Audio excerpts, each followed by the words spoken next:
భక్తివన్న ప్రేక్షకులకి శుభోదయం.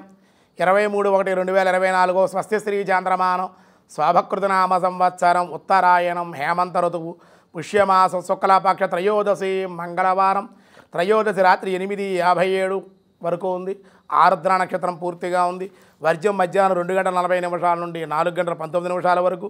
మళ్ళీ దుర్ముహూర్తం వర్జ్యం అయిపోయింది. దుర్ముహూర్తం ఉదయం 8:51 9:36 వరకు.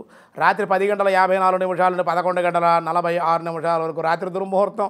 సూర్యోదయం 6:38, సూర్యాస్తమయం 5:46.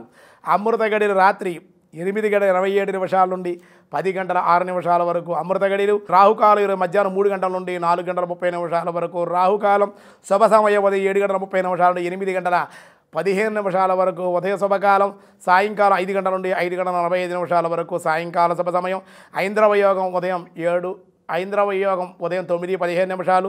కౌలవ కరణం ఉదయం 8:54. తైతుల కరణం రాత్రి 8:57. త్రయోదశి మంగళవారం. సాధారణమైన వ్యవహారాలకే ఈరోజు అనుకూలం. దినారంభ చక్రాన్ని బట్టి మేష, వృషభ, మిథున, కర్కాటక రాశి వారికి మిశ్రమంగా ఉంది. సింహ, కన్య, తుల, వృశ్చిక రాశి వారికి కూడా మిశ్రమంగానే ఉంది. ధనస్సు, మకర, కుంభ, మీనరాశి వారి బట్టి కొంచెం వాళ్ళకు కూడా మిశ్రమంగానే సామాన్యంగానే ఉంది అని చెప్పడం జరుగుతోంది. శ్రీకృష్ణ పరమాత్మ భగవద్గీతలో 14వ అధ్యాయంలో ఏం చెప్తున్నారో చూద్దాం.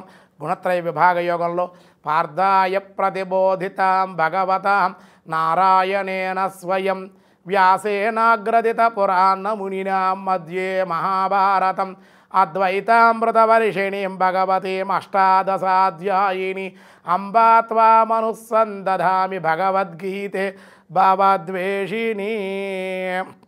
సత్వా సంజాయతే జ్ఞానం రజసో లోభ ఏవ చ ప్రమాదమోహ తపసో భవతో జ్ఞానమేవ చ.